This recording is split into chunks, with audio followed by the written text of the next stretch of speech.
Now,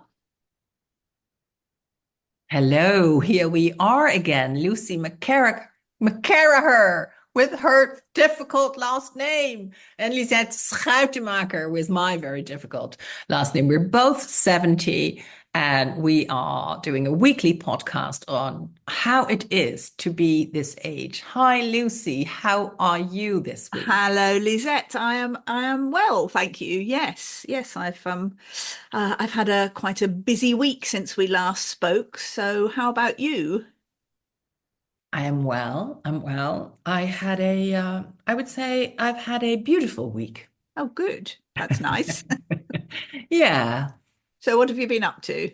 Well, a highlight of my week was actually on Sunday when I wrote a book about widowing and about loss and about how women, find it in themselves to go on after a big loss, the loss of their partner. And so sometimes I'm asked by people to do a session, and we had an amazing session with people who are in palliative care, end of life care, photographers on funerals, funeral organizers. And you know, I just have such admiration for people who do that work, who come into families in very intimate circumstances and Yeah, then navigate both the feeling and whatever it is that needs to be done.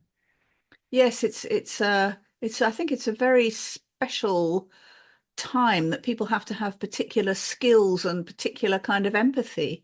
I mean, it's a very relevant time of life for us now. We're 70. I mean, I think Yeah. neither of us have luckily so far been widowed.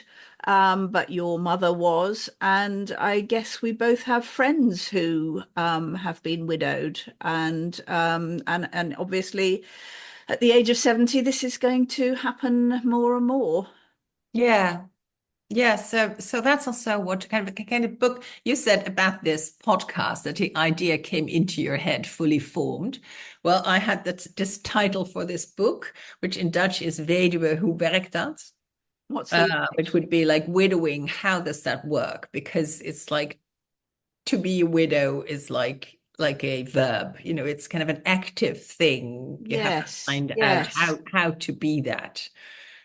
And it came into my head kind of fully formed. And then I spoke with widows, women I knew. It was amazing to have those conversations and ask, the things that we don't usually ask. No, no, how interesting. Yeah. Yeah. It's like, when your partner gets, the tiding that not all is well within the body, or it's actually really very bad. Yeah. Woman said to me, and I know her from my student days. She said, there's actually two paths. One is coming to terms with how it is to die, and the other one is coming to terms with how it is to lose. So you're very much together, but you're also there's a split in the road from that moment. And so to kind of pry a little bit about how that was also for her, because very often when people are sick, all the attention also goes to the sick person, and not so much attention goes to the person who is, doing the caring and the cooking and all those things that you used to do together. Yes, yes. Yeah. Oh, how very interesting. And It yes, was, I mean, that's the book of yours I know probably least about, perhaps. So has it been a very popular book? I mean, obviously you're asked to speak on the basis of it. Has it? well, it's a book. It's very difficult because it's only in Dutch. It's the one book that hasn't been translated and published in English. Also, it's a book. I think in hindsight, although it came fully formed, I would have called it different because people buy it for a friend who has been widowed, and then they don't know when to. Is Yeah. it early to give it to them now? Is it too late? Should I have read it? But I'm reading other things. It's not my thing now. But it's also, and that whole thing, that was actually also part of the session, when to step forward in situations as a professional, in that end of life or funeral field. And and make an offering or give people a nudge to speak about something that you feel is in the room but is not addressed, to have the courage to go there. So, but people buy it and then they don't know when to give it. And so it's a bit of a difficult book, but I think it's a book we all ought to read. Obviously, I think that because there is so much discomfort. I was speaking to a widow. He's lost his husband 4 months ago, and I said to him, "There's so much discomfort." He said, "Oh, people are so uncomfortable. They Yeah. don't know how to approach me. They don't know what to say. So the bereaved person has to accommodate, in there, and they're not in the best of places in themselves, and they have to accommodate." Yes. Their friends and family and people further away. So I think it's good to educate ourselves on what is helpful to people who have suffered grief. Yes, I wish your book was in English. I mean, I have a friend at the moment who is the same age as us and who has very recently just lost a partner comparatively unexpectedly. She's not, I haven't been close to her for a long time. I'm not physically, geographically near her. She's very much on my mind at the moment, but I really don't know whether to drop her an email and say, "How are you?" Because that sounds such a trivial kind of trite thing to say, or, suggest, I really am completely at a loss as to how to be supportive in a way that will be helpful as opposed to just, and it's, I don't want it to sound as if it's about me, I'm worrying about you, I'm thinking about you. It's, Yes, but I think, I think do reach out. Do reach out because there's such a barrier for reaching out. So people are actually also sometimes quite lonely and go like, has yeah, somebody noticed, this big thing that's happened to me? And so if you reach out and then do say, I'm thinking about you. You're on my mind. And I think of, the times we've shared and we're not so close now. So do make it about you because saying, how are you? One of the widows said, that is like a question that is so big that I couldn't even begin no, to answer it. So her tip was to say, if people say, how are you right now? That is actually useful because then oh I can kind of be in touch, but with a text that is maybe a bit much. But I think if somebody just sends a mail, I do this with people who are sick. I have a few friends in really horrid, cancer treatments, and I try to send them, a picture of like I took a picture of a Christmas balls and decoration, and I mhm. sent it to them just as a notice of, you're ill, but you're not forgotten. I think of you, and I'm not going to ask all the time, how are you? How are you? Because, yeah. No, no, that is a very useful tip, and I will reach out and I will say, "How are you right now?" That's, thank you for that.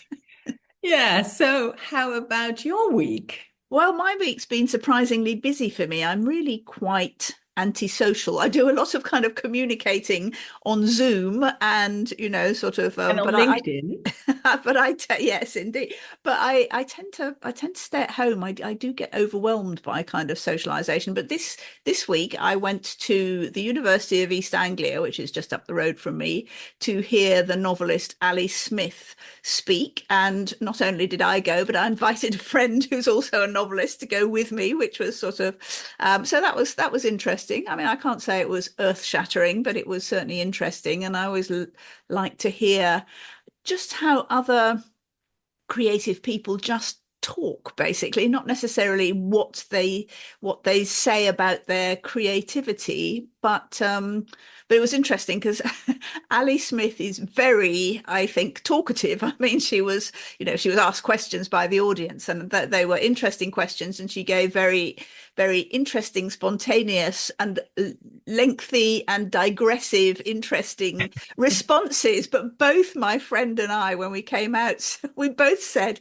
"I wonder if she's like that at home. I don't think I could cope with that if I lived with her," which is So, but then we thought, well, maybe that's the performative side of being a well-known novelist, that you actually have to go out and sort of talk about your work and your life and things. And so who knows? But it was interesting, and so that was on Thursday. I think I did that. Then on Friday, I went to stay the night with my husband, Richard, the company he works for, which is a Finnish company, but they had a team weekend away at this most beautiful place called Walterton Hall, which is about an hour away in North Norfolk for me. And I'd literally never heard of it before because it's not open to the public. It only sometimes Mm.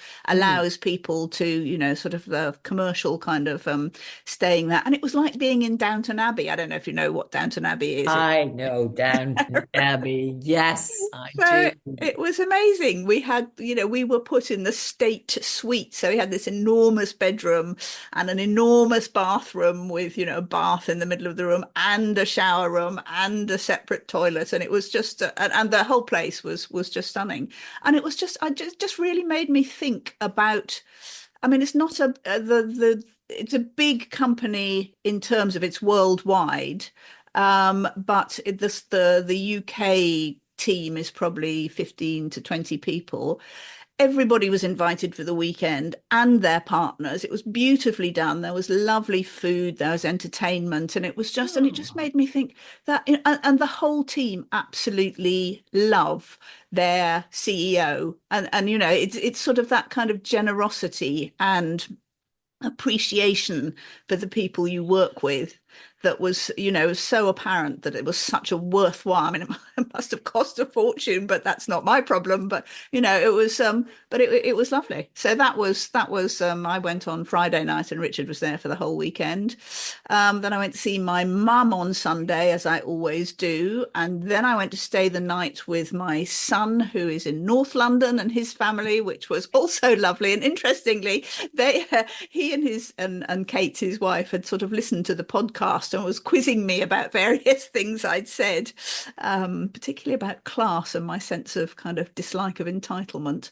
And then yesterday I had lunch with some of my women who are in my mastermind group, which was lovely. Actually, it was going to be a bigger lunch, but we've had Storm Bert here, which has wrecked railways and other things. So actually, there were only four of us, but that was very nice. And now I'm home again. So that was quite a busy week for me. yeah. Interesting. It's also interesting how you mentioned that your son is finding out things about you through this podcast. Isn't that interesting? Yes, yes. Yeah. Have you had any kind of responses like that from family No, or I friends? haven't. I haven't. Not yet, actually. So, no, not yet. But maybe your fan club is a bit more active than No, mine. it's just, But it's also, I'm a homebody too. I love to be home. And this evening I have a thing, kind of a benefit thing, and there's a great friend of mine. I've known her since our student days, and she asked me along, and I said, "Oh, of course." And it was far away, and now it's today, and I'm like, "Oh, do I really have to go?" It's like over an hour's drive, but I know that when I go out, there is sparks and conversations and inspirations that I cannot generate here yeah, yeah, on my own. exactly. So yeah. Yes. For me, I feel I have to kind of hold a balance between not being too insular and just enjoying being in my own little bubble at home, and not sort of being too not overloading myself too much, because then it takes I think it takes me a long time to process social engagement. And sometimes it goes on too long afterward. I actually, if I've been to a I don't know, something, a big event or something, I often can't sleep the night following it because my mind is just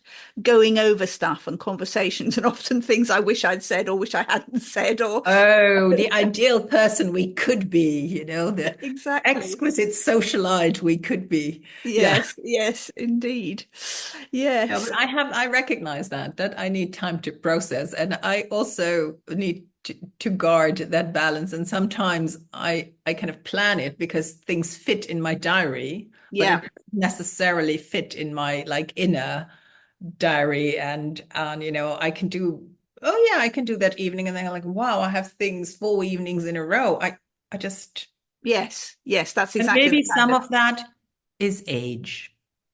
Maybe, maybe. I mean, I think I've always been an introvert in that sort of way. I mean, I am much better, and generally, I enjoy more, kind of like our conversations one to one. Or, I mean, I was supposed to be meeting up with 8 other women yesterday, and there were four of us in total. And there's a little part of me, although I wanted to see everybody who was supposed to Mm, be coming. mm. There was a little part of me that thought, oh, it's only four people. Yeah. That'll be easier in some ways. That'll be more intimate, and I'm not good at. I don't know. I'm not good at kind of putting myself into bigger conversations. I Now, don't know. I'm also an introvert, but I think I taught myself, and especially between my 20s and my 30s, I kind of taught myself how to be extroverted, uh, and how to, yeah, how to insert myself in bigger conversations or in bigger groups, and how to step forward and not be like this wallflower that my shy introverted person would, like to Yes. be. But it was really, yeah, something I learned in the third decade of my life. Well, let's talk about our third decade. So, from when we were 20 to 30, we were not very much in touch at that time at all. So, I don't actually know what was happening in your life between when you were 20 and 30. So give me a potted story of that decade for you. Yes, and I was not at your wedding at age 20. I ought to have been there, I'm but we so were sorry. not so in touch. I I think feel I very was bad that you weren't maybe, invited. well, you didn't know where I lived at the time, I think. But anyway, and we did not have, of course, all these communication tools. I think in my 20s, between my 20 and 30, I was very much in my own world. And it was the decade of, finding out who am I, and very much trying to be who I thought I ought to be. And so in my student days, I was finally part of the popular group. Oh, well done. Well done. And even so, that the student association that I belonged to has, several boards. And so there was one board. I was the first girl, let's say, they asked. And I was so stunned. I was so surprised because of, I'd never been in that position before. And they thought it was all quite, of course they would ask me.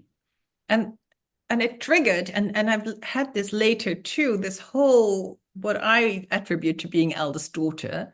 Like, you're the baby, you're the center of attention, you're the ideal child, but then there's another one, so you must have been been a bit of a disappointment. It So all also goes on board, horribly I thought wrong. I'm sure to be a bit of a disappointment here, and that's one of the threads that is in my life. But Oh God, mine too. I'm always feeling I must be a disappointment to people. Is that's an eldest daughter thing, is it, do you think? I think so, because I think at a very early age, this is called a moment of dethronement in happy families where the child is wanted and there is attention from the parents. The first child, and you have had children, mothers have said to me, the first child, the second miracle isn't as big as miracle as the first one, that.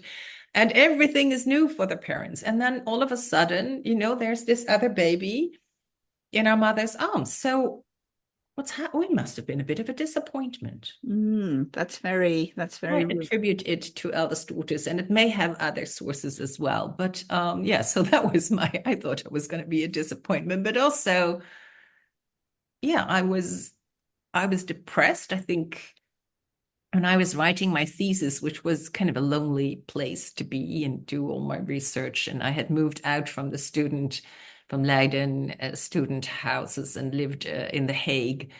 And it was really the worst, it's been the worst time of my life. Really, Oh, really. I was so Oh, even thinking of it, there were days where I resolved at some point never to speak again Gosh. because I thought everything I say is just, we hurt each other so much as people, even if we don't intend to. And I don't know, there's the fairy tale of I think it's the sisters of Cinderella, aren't they? Or someone, when they speak, all that comes out is like vipers and snakes and poison Yes, yes. and rats. And I felt like that. I felt when I speak, it's just that, so I better not speak. And I Oh, think how awful. it's awful. And the only thing really, I mean, this is a bit of a confession online, but what kept me going was my fantasy of how I would end it. Yeah, I have.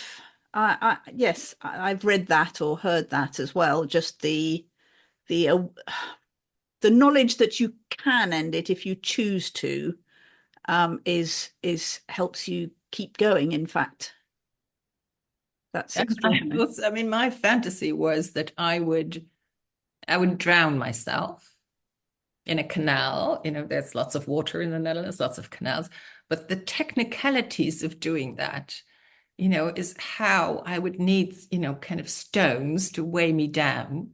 And I would have to kind of rope them around my waist or put them in, and then how to be on the street with those. I mean, it couldn't just be a pebble, it needed to be something heavy. So then I thought, and I'm there with this kind of boulder. And then if somebody comes and asks, "What are you doing?" I'm going to drown myself, oh, that will not work. So, but, it was, yeah, it was really the only thing. And that depression was depressing who I truly am and trying to be the ideal person I thought I ought to be.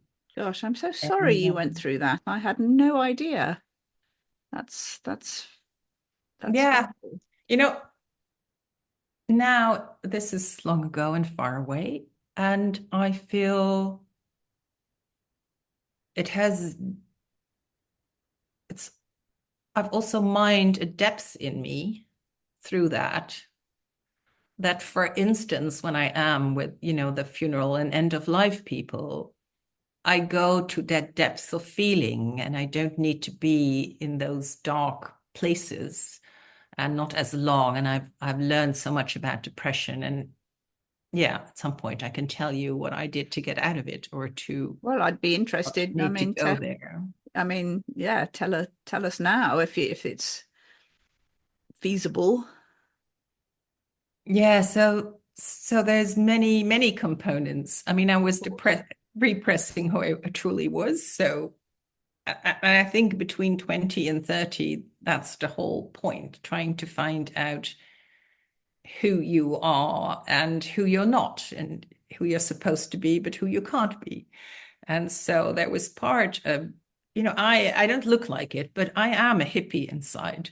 I am, and we spoke about being more left wing than our family. So that was something to own up to, but I did not have role models. So how to be that? I had a role model for being kind of more left wing and posh, as you say. That was so, and I didn't have friends who I feel. I mean, I became a vegetarian when I was 17, and I did not know vegetarians. I just thought, animals eat one another, but they can't think about it. They just do it, but I can think about it. So is that what I want to be part of? No.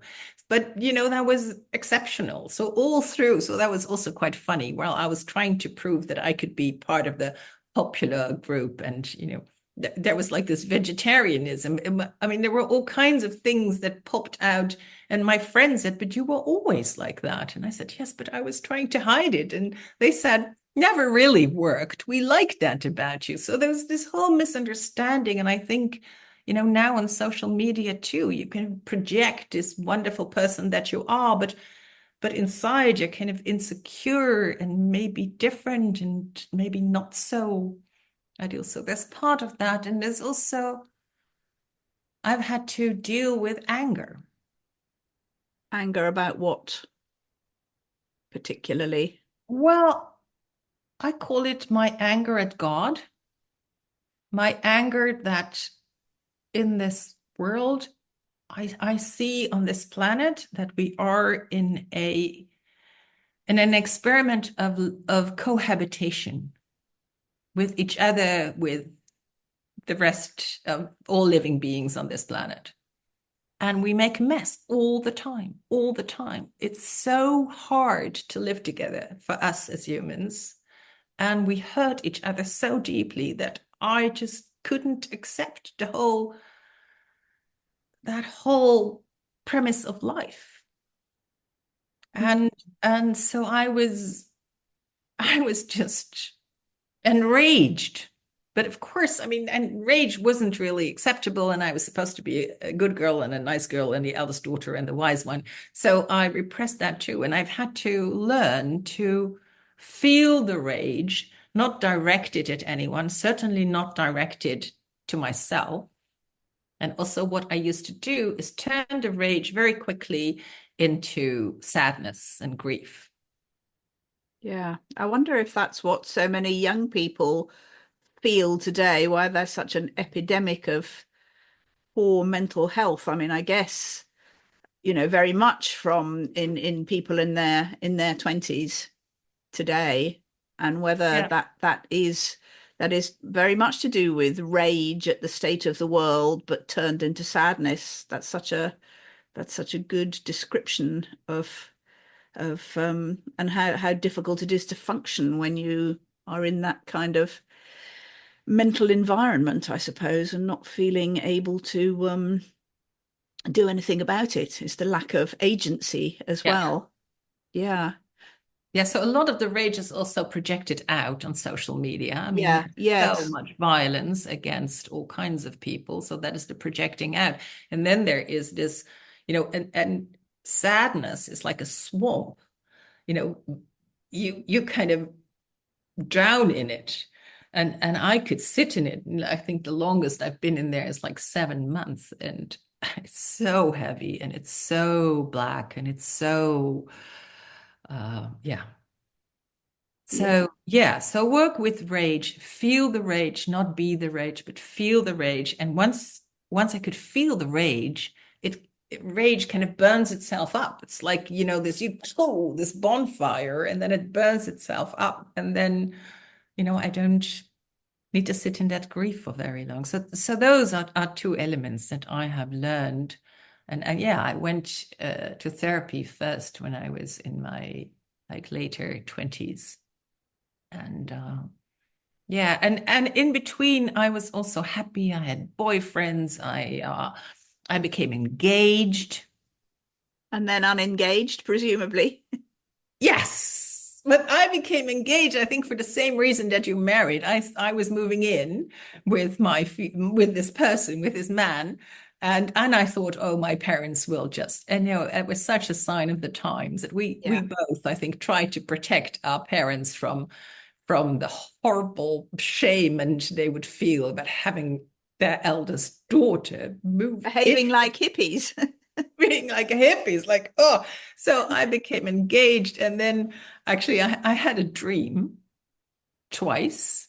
I had a dream of me in the big white dress with my father in a church and him giving me away. And so there was my bridegroom to be. And then this question was asked, will I take this man to be the and I said no in the dream. Well, that's a pretty good indication of how you were feeling. Yes, and in the dream, and I heard, and I can still hear this. I heard, my friends and family in the church, everybody go like, huh? And when How I had the funny. dream twice, yeah, I said to him, I cannot go on with this. And he was flabbergasted. He had no idea. Well, I had no idea, but I was playing all that actually. So I think that is one of the strongest moments of my life when I listened to that inner prompting and went with it. And it took me on a whole different path, but on my path. So Yes, gosh, it makes me feel like my 20s were very sort of superficial compared to yours. I don't think I went on. I mean, I did, I think, do a lot of learning, but I didn't go to the depths that you did. I mean, I went to Australia, which is not the same thing at all, kind of But I think that's unexpectedly. very adventurous and very far away. But let's start. You got married at age 20. I did, yes, yes, and then we went to Australia, and I think, I mean, I was expecting us, I think, to be more hippie-ish and less focused on careers, but I have a feeling, and I don't know this for sure because I've never actually asked him about it, but that Rob, my then husband, felt that because we were married, he then had to have a job and support me. Well, I expected us to kind of go on being a bit studenty and him to be a theatre director and me to do some acting and, sort of, but he very much was looking. I mean, perhaps it's a perfectly reasonable thing to be doing. He'd finished his masters and was looking for workers, looking for lecturing jobs. And there was nothing in England at the time. It was sort of 1975, 76, and there was, that it was very depressed then. There were no jobs. It was not a good time. So he got two options. One in Nigeria to go and be a lecturer there, which I'm kind of glad we didn't take. And I think Idi Amin was in power at the Oh, time. And one in Australia. And we went to Australia for him to take up a lectureship in drama in a new drama and theatre arts department, which was fantastic. And I hadn't even finished my degree. I had been to already to two universities because I started off going to Liverpool to do psychology. Then I met Rob. He was in his last year, so he was moving to do his MA in Leeds, and I couldn't possibly be left on my own or, not go with him. So I managed to, actually, I think my father did this. I managed to move and go to Leeds University, which wasn't kind of normal. But I started again and I realized that I actually didn't want to do psychology. I wanted to do English because I was very into drama and theatre by then. And so I had sort of, by the time we went to Australia, I had two first years behind me.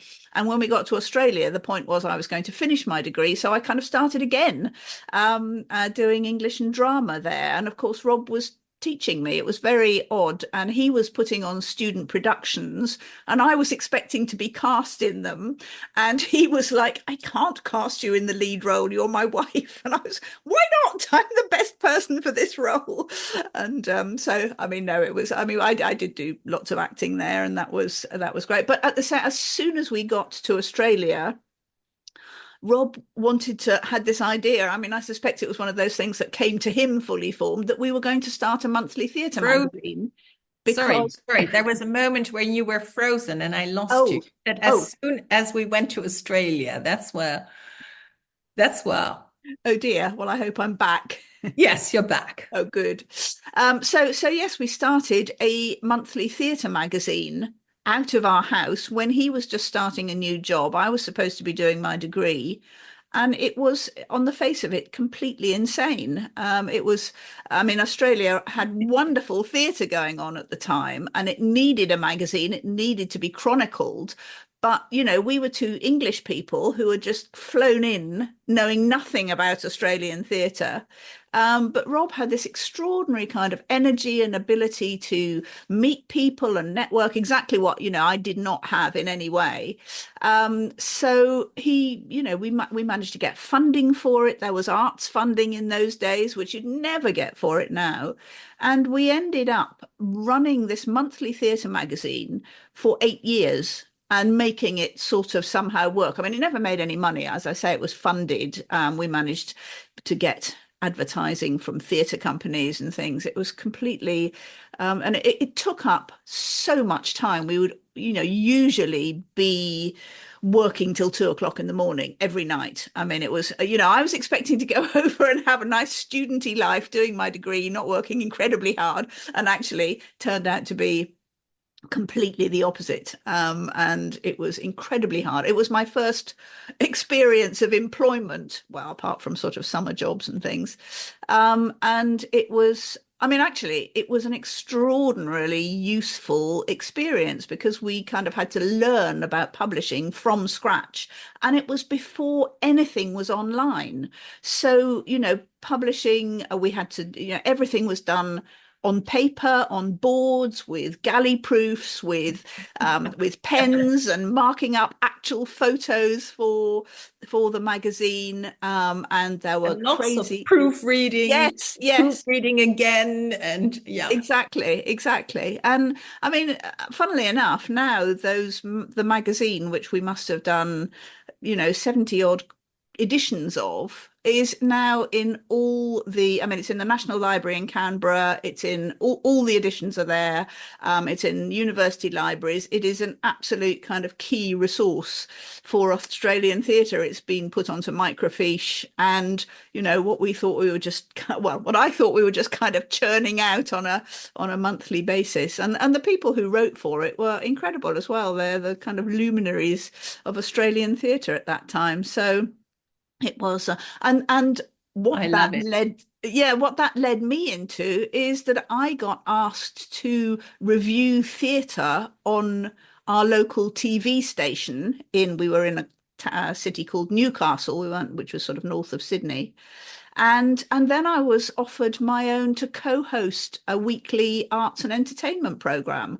So I became, a TV presenter, which I absolutely loved. I mean, haven't, it didn't last very long. I was probably doing it for about 3 years. But I mean, those sorts of opportunities would never have come my way if we'd stayed in England.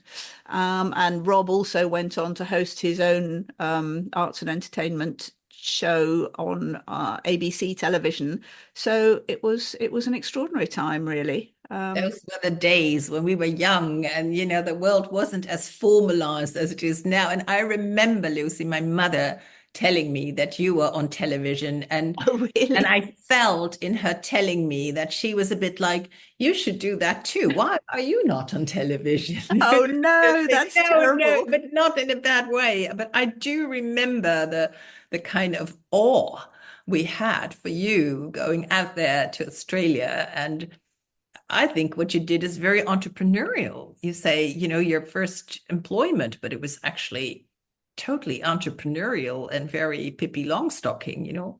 I've never done it, so I think I can do it. I don't know how you say that in English, but it's very much, Yeah, well, I mean, yeah. I mean, Rob was very much like that, and he was very entrepreneurial, and I just sort of followed along, I suppose. But I did find out that I was very good at organization and managing people and keeping to deadlines in a sort of quiet kind of way. And whereas he was the front person and went out and sold the magazine, talked about it, I actually made it happen in the background. So that was useful personal development, I suppose. But I mean, the thing about being on television then was that it was a massive opportunity that, I mean, now anybody can be on a screen. You can go on TikTok. We're here kind of on YouTube.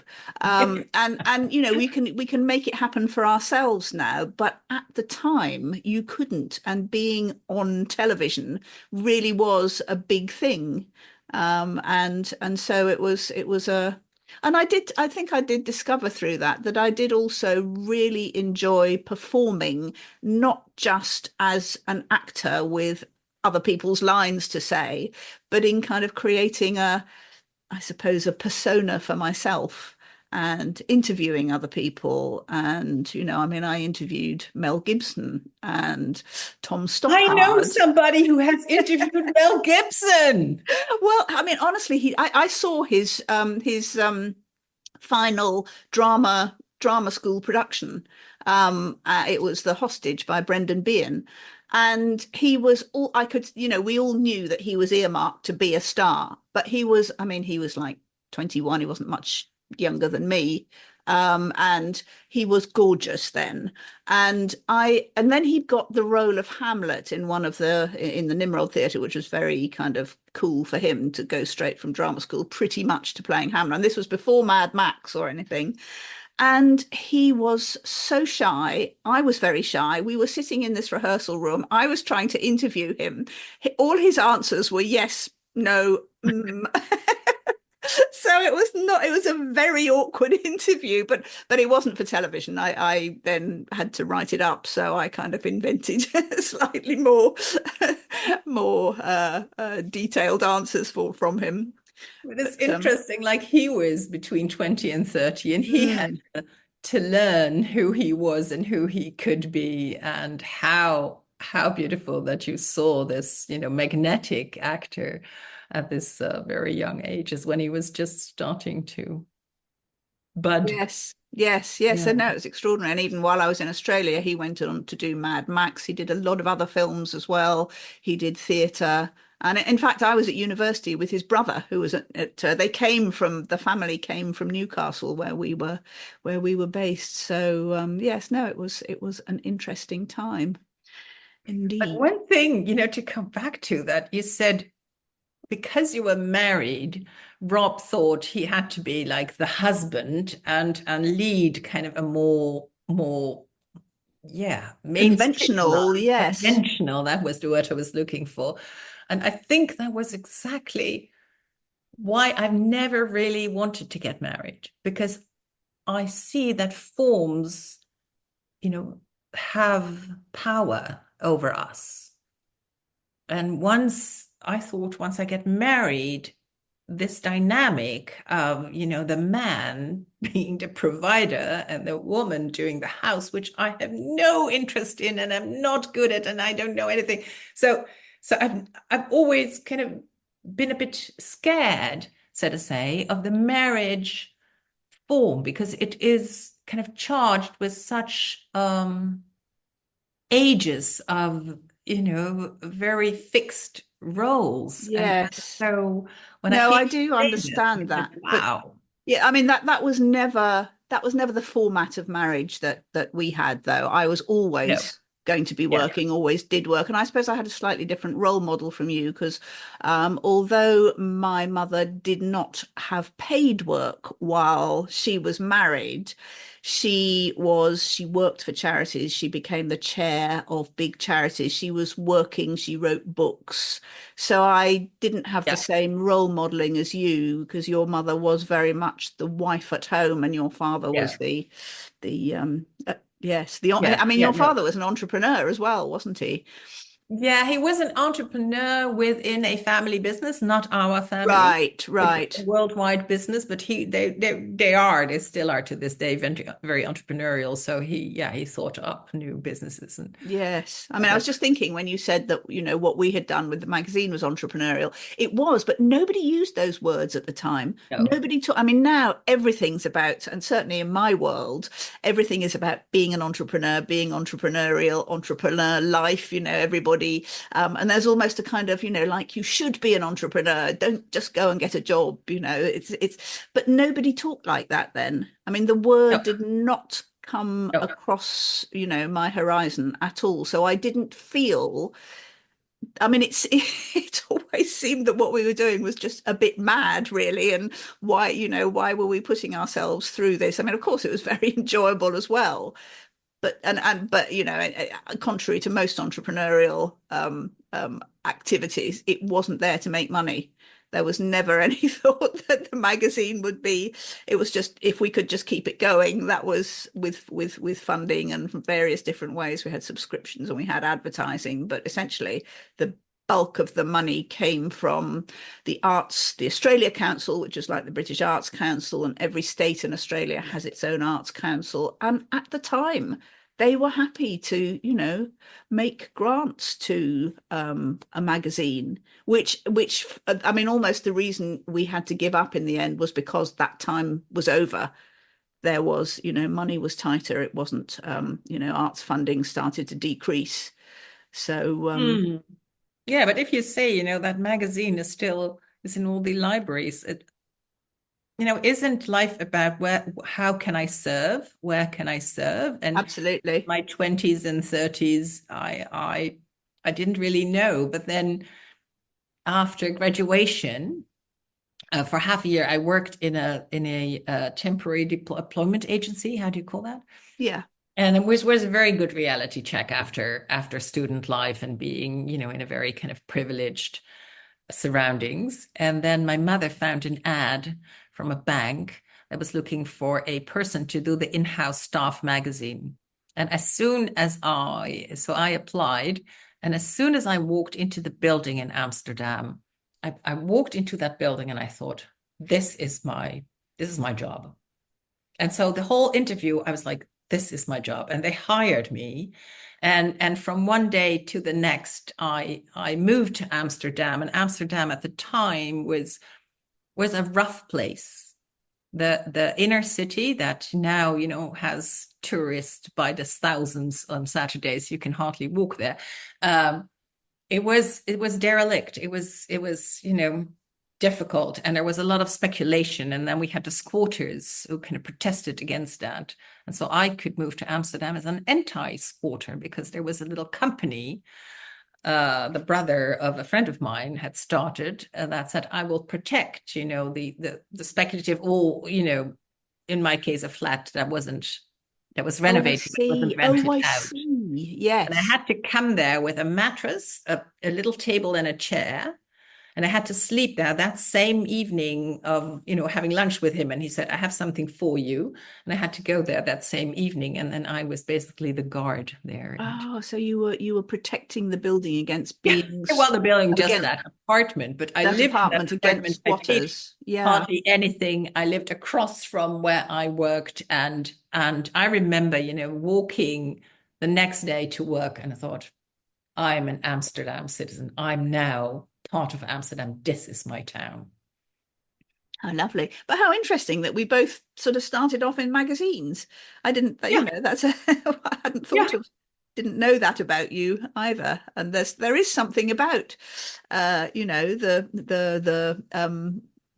the running magazines and getting copy in for magazines, working with other writers, content, and the tyranny of, I don't know if yours was monthly or how often it came out, but Monthly. it really is a tyranny of getting things into the printer on the by the right time, getting it distributed, all that, getting it out to readers.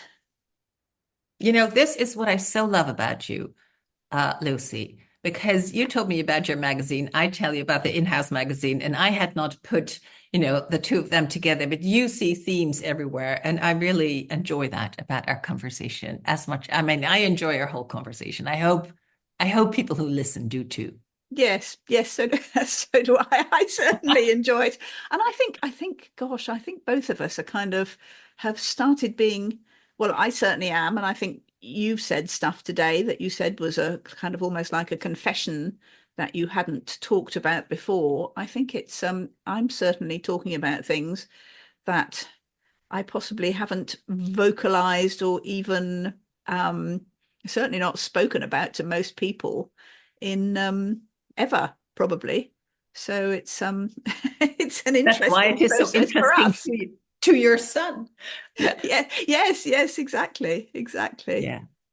Oh, well, it's been lovely. We probably Yeah, ought to stop I think now. so. But fortunately, we do it again next week. Yes, yes. Well, lovely to Um, talk to you, and we yes. will chat again next week. Yes. See you next week. Bye. Bye.